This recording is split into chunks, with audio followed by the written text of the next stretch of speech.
Hello everyone, I'm Julia Outlaw, part of the Harmony and Health team.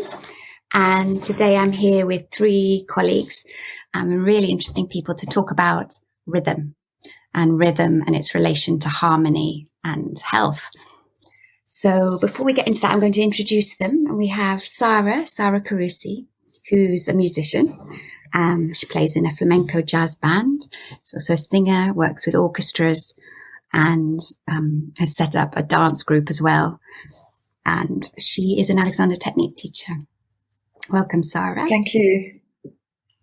We have Bartosz joining us from Poland, Bartosz Nowakowski, and he is an actor, a director in theatre, and also a musician. He has a deep love for theatre and music and directing. He's involved in lots of theatre projects all over the world, and set up lots of projects as well for youth and to do with rhythm, including Dream Drummers ethno music group, which maybe he'll tell us about.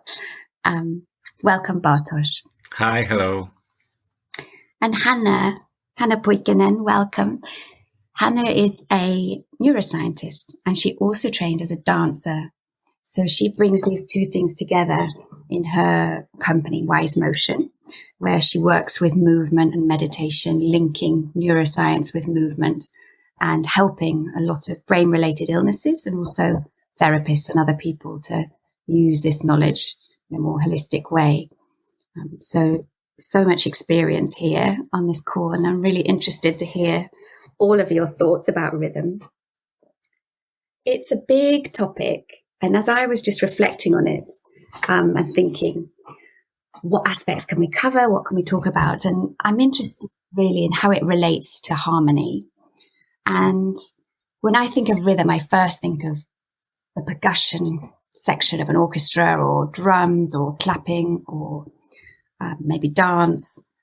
And I also think of rhythm like in us, so a heartbeat, or as I was walking this morning, I was hearing my feet in the snow, that kind of rhythm. And the rhythm of the season, so more broadly, sort of how the world's rhythms go on and how we're connected to that. But maybe I could ask each of you sort of how you see rhythm in its broadest sense and how that relates to harmony and us. Sara? Well, that was a wonderful introduction to rhythm and harmony already, Julia. What to add? Well, we all talk and we all speak a language. Some of us speak our mother tongue, some of us don't. And I think that's a good place to start. I'd say language is rhythmical, and we can convey what we want to say without actually using the words. I could say daga da dugu da dang dang dang, and immediately everyone can feel that and you know what I'm saying. And it's innate, and it brings a sense of union and harmony. So to relate rhythm to harmony, I'd say it's ineffable, really. We can't talk about it. We can't really touch it. We can only really feel it. So if I like to talk about it through experience. So that daga da, I could also do da, taka, takita, takadimi, taka, takadimi, taka, juna, taka, takadimi, taka, juna, taka. That's some rhythm, some clapping. Exactly. We've got Bartosz counting on. We'll experience more of this in our workshop, which I believe is on the 24th of February. That's right, 7:00, 24th of February. Yeah, we'll discuss all this quite practically. Exactly. Bartosz, what about for you and your knowledge of rhythm and how it relates to the world? Yeah, first of all, I really looking forward to our meeting. I cannot wait, especially of what Sara just did. Just to answering you is dagetete kran, dirg dirg da, dirg dirg dirg da, dirg dirg dirg da. Okay, let's stop. There's a whole conversation going on here.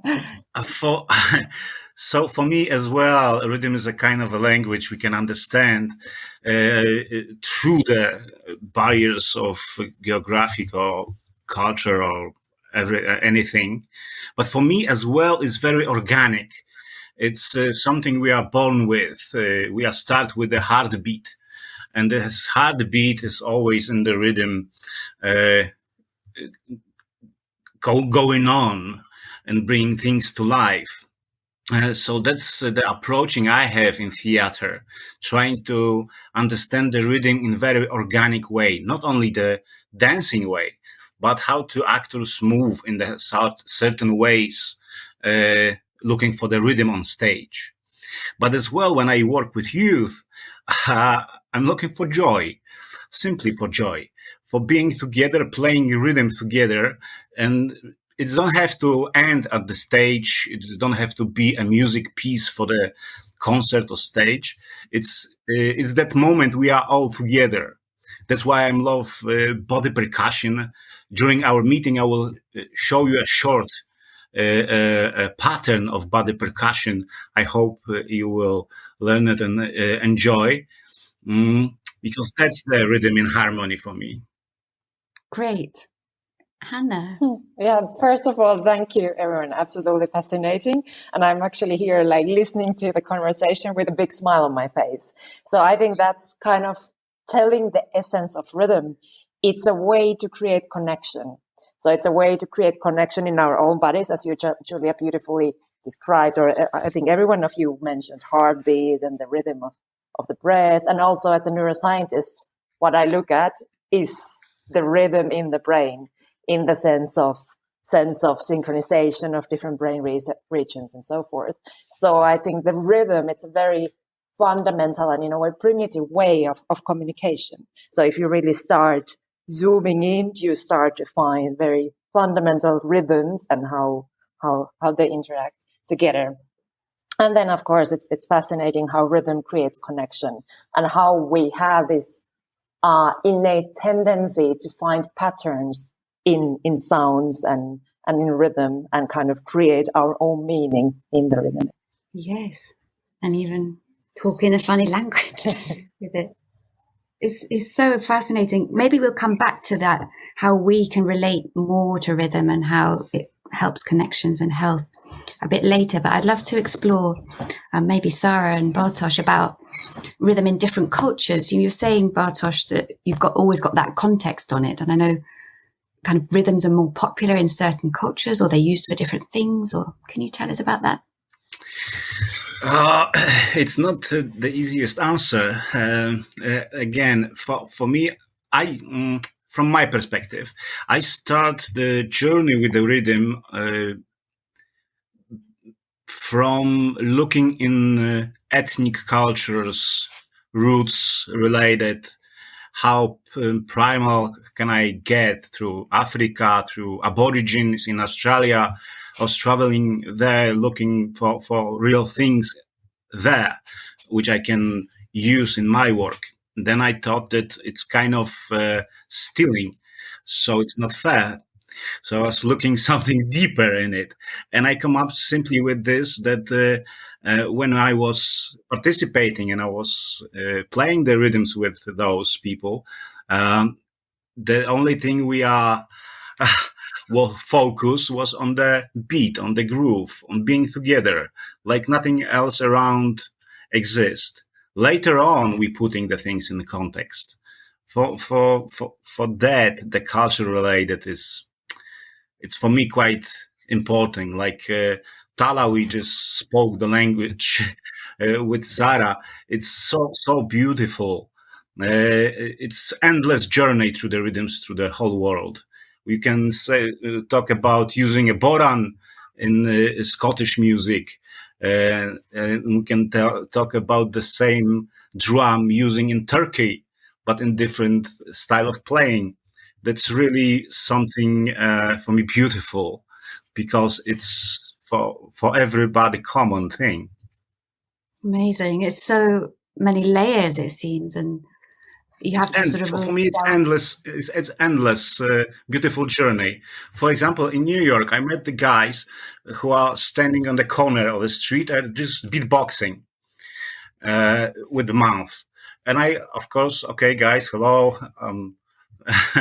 A really big fan of rhythm, and I spoke with them, and it appeared there are Roma and non-Roma people, youth from this neighborhood, and they come up the New York style connected with tradition Roma singing. like normal singing with words, chorus, they have like short things like do we, dasha dasha do we, dasha dasha do we, and they connect it, and it sounds so perfect. Wow. And I love that that was just a chance interaction you had. Yeah, it's if you are looking for the rhythm, you can find it everywhere. I remember when I start taking lesson on djembe, on African instrument. I was so focused. I was so in it. And after the like 2 hours of lesson, I walked to home and took the tramway in Krakow, and it was banging. And suddenly, the rhythm of this vehicle started to me make sense as a rhythm, as a pattern rhythm. So really, it's all around us, and it's in us. And it's deeply embedded in some cultures. I mean, they seem in some ways more connected than we are to it. Sarah, would you agree?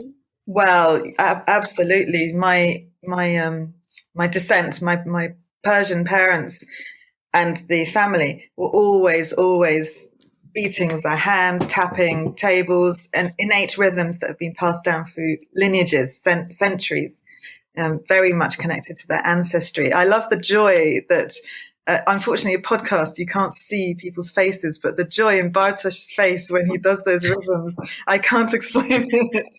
It's so lovely to see.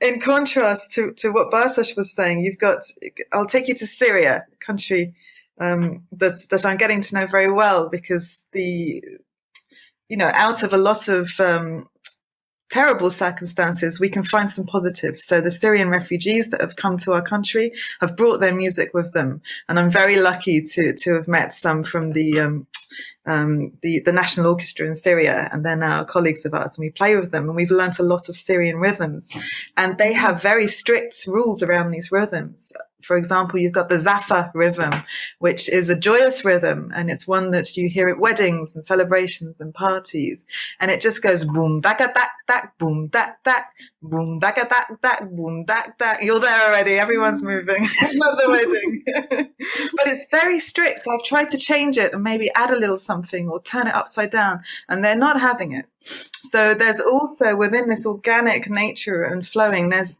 some roots that have come through centuries and are still there and still have the same effects, which is inside us, inside all of us, and connects us all together. So there's something I like in rhythm that's very spiritual. You can't touch it, you can't see it, but somehow together, when we connect with it, we can all feel it. The other example I'll give you, so you mentioned I play in a flamenco band.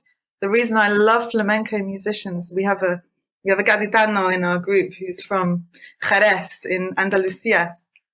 And he can't help but be rhythmical, whether he's sat on a box and he taps the box, which is called a cajon, which is actually a musical instrument in flamenco, which stems back from the days of where the forced slaves had to go over in the ships. They didn't stop making their music. They banged their boxes and beat their rhythms on their keys and their claves. And we still have this essence in the flamenco music. So he's constantly rhythmical, and I gained so much through just being in his presence, and I feel also the responsibility of being a musician to enhance others with that and to pass that on. It's funny you said, Sarah. I usually say when I start working with the new people that, and now we will do music from the air, from nothing, and then we are starting clapping different things. It's so true. You said it. That it's in us. All you need is a bunch of people working together. Because we often talk about, the music's effect on us and how different pieces of music can make you feel different things or even be healing. And also nature, in terms of being out in nature, being healing. And this rhythm seems to be really at the base of all of that, this kind of beats that you're talking about that you can find in different ways and work with. It's amazing. You can feel the beat even of the ocean. I was born close to the seaside, and first my years I was living close to the seaside, and now I'm living in the mountains. So when I'm back to the ocean or sea or whatever, I usually sit and just listen to the waves. It had the rhythm as well. I was sailing as well, so the waves have the rhythm as well, and you can really, really organic feel it on the boat when you are sailing. So that's why I'm saying that organic aspect is always interesting for me. It reminds me of surfers saying that best bit's just waiting out the back, feeling the rhythm of the wave, one with the world. Maybe, Hannah, we could come to you and talk a bit more about the effects on the brain of rhythm and how it relates to our connection with ourselves. Yeah, maybe actually there is an interesting practical example when Bartas was mentioning that he was learning to play djembe. I actually have a similar experience. I tried to learn to play it with a musician from Burkina Faso. And of course, my approach in the beginning was that I somehow tried to think the rhythm and I tried to like kind of think what comes next. And it's like, I'm sorry, but like, this is not going to work. You have to live it and just think about like swimming or walking or so where you have this natural rhythm. And then it was curious, just by changing the mental image, I could grasp like quite complex rhythms. But once I kind of gave away the cognition and the ration and the need to control and the need to decide, I could actually learn much more. So that was a fascinating experience. And then if we go and look deeper, like, okay, so what happens in the brain? We seldomly say that we hear the rhythm. It's rather that we feel the rhythm. And what happens, how the rhythm enters into our brain then, of course, it comes through the auditory pathway. So it activates the auditory brain regions like any other sound. But then it goes kind of deeper. So it starts to activate the motor-related regions, for example, the motor cortex, and also deeper brain regions, such as basal ganglia, which is very important exactly for movement production and also rhythm and rhythmic patterns in general. But it's also related to reward. So that's why I think, especially groove in the music, that's why we really enjoy it and we feel it as something very pleasurable because it activates the both. We embody it, it activates the motor regions as well as the reward network. But we will go more into detail and maybe talk more widely about it in the workshop. I'm so interested in what you are saying now, Hannah. I love the things when they are starting to, like connect to each other. And I don't know how to say it in English. It's working like... Interweaving. Yes. And we're so lucky to be working in this field of harmony and discussing these things together because all these strands, they're so rich. And I mean, it's amazing. So what came to mind then was Evelyn Glennie, the percussionist who's deaf, who said that she can hear a rhythm in everything that she sees. So trees moving, and she senses the vibrations of it and then plays amazing music. And it makes sense if it goes right into the motor cortex. Yeah, and you can really see that in the brain that we have this tendency to create patterns and kind of build meaning for ourselves, also in the rhythmic sense. Bursting to say something. It's so fascinating, this topic. I love Evelyn Glennie. I'm glad you mentioned her, Julia. I remember watching a very good TED talk of hers. You must try to watch that. She was asked, I think it was the Royal College of Music that she applied to go and study. And in her audition, she was just asked a very simple question: "You're deaf. How can you hear rhythms?" And she just said, "I don't know. I think I feel it through my feet, through my hands, through my arms, through my legs, maybe even through my ears. But I feel it," was the answer. And there's this obsession with hearing rhythm, but it's something that we feel. It's a sensory experience. And relating, I now understand a little bit more the young people that I work with in one of the orchestras, the UP Orchestra. We have young people with special educational needs. And we have this young person who, she's mute, but she plays phenomenal rhythms. She has a kit drum and she'll just burst into the greatest hip hop beat you can imagine after having been mute for maybe a couple of sessions. And that's what you just explained, Hannah. That, I think, helps me understand, because we can often just say, oh, that person, they're not going to be able to do this. They're not going to be able to understand this. we're judging from our own understandings, which are a bit fake, because what we're actually saying is we feel rhythms. We're hearing. Everyone can feel. Yeah, and we can really grasp it also like from visual rhythm or even sensed rhythm. If we think about, for example, contact improvisation, and that's how we create a rhythm with the other person. It's through the rhythmical touch rather than the music or vision. I mean, we've already touched on so many reasons why rhythm is good for you, I think. I mean, not least the joy of it and connecting with people. But if we're thinking about health and rhythm, I mean, how could we use rhythm to be more healthy or more in harmony with ourselves? I mean, I'm thinking of babies, your premature babies, and they even just them hearing the heartbeat, doesn't have to be their mother, but ideally calms their blood pressure significantly more than if they were left without that sound.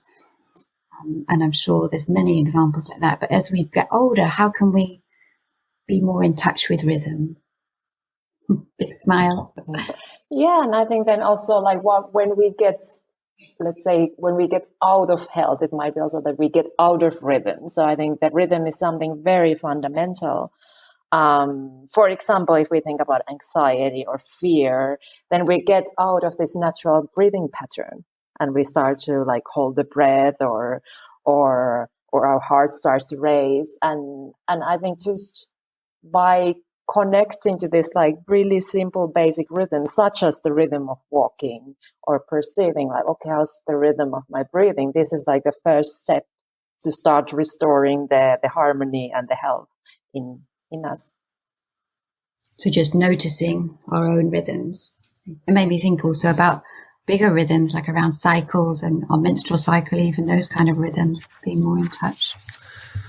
Yeah, for me as well, it's the thing of context and how you approach and what you are looking for, what you need.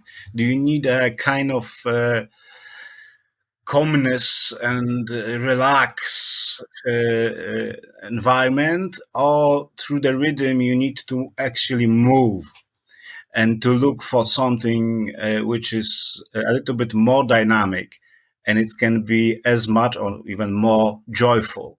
Even walking, we agree the simplest way walking, but the four we choose to count and do crazy things about it. And you are in my theater, we are looking always for dynamic, how to bring joy in the dynamic, not only the home, I feel relaxed. It's not always working, not for the youth. They're more like, okay, Bartosz, just sing this, die, doi, doi, doi, doi, doi, dash, dash, doi, doi. Okay, that's the thing that relax them. Yes. So it's really depending of the need we are looking for. As well, I work with the students from music academy, and I was asking the one of the professor asked me to lead the workshop for them, and I say, hey, but I'm not actually musician. I love music. I put in theater, experiment, but okay, what you are doing is it's really helpful. And I was working with those students to show them the joy of the music again, that it's not necessarily have to be always about counting, about really precise rules you have to keep. No, something you are doing, simply doing. It's like to working of your conscious of being here, right now, with those people or with yourself, but being aware of where you are. And because when you are playing an instrument or playing on yourself, the whole world around disappear because you are focusing on this one thing, particular thing. So that's the thing. It's healthy that your brain start to working. For me, you are a specialist, Hannah, but for me, it's like I cut the whole things which put me down. Simply, they don't matter at the second I'm doing it. Yes. Yes. Sarah? Yes. Wow. Where to go? The the essence of what springs to mind from this conversation today is that really we have an incredible opportunity with what we're calling rhythm, but what is actually present in every moment of every given day. It's how we tune our senses to that, whether we actively choose to go online and join in a percussion workshop, which there are many being offered at the moment with this pandemic, or whether it's that we actually tune ourselves to the sounds and the environment around us and listen and just experience listening, whether that's a bird or whether that's someone cooking or making a cup of tea, whatever it is, or whether it's picking up your instrument, which is what I like to do, and finding one rhythm and finding something in the moment of that rhythm and your instrument and yourself and hopefully someone else to play along with, because it's a beautiful relationship. So it makes me think that harmony and rhythm is about relationships. The connectedness essence element, I suppose, of harmony is really strong in rhythm, and you have those opportunities. So I'd say, as you're getting older, to realize that there's possibly more available to you because you bring more to life. The older you get, in the Persian culture anyway, and I'm sure in many cultures, the wiser you get, the older you get. And so the more revered and more respected you are, and the more access you have to these magical worlds of rhythm we're talking about. Thank you, Sarah, and thank you, Bartosz and Hannah, as well. Just fascinating. We could talk and talk, and I hope that's whetted your appetite for the practical event where we're going to try some rhythms and hear in a bit more detail about the things we've been discussing just now. So that's the 24th of February. Sign up for that, and then we can continue the conversation. Thank you very much. Thank you, Julia. Thank you. Thank you, everyone. guys. And can't wait to see you all. See you then.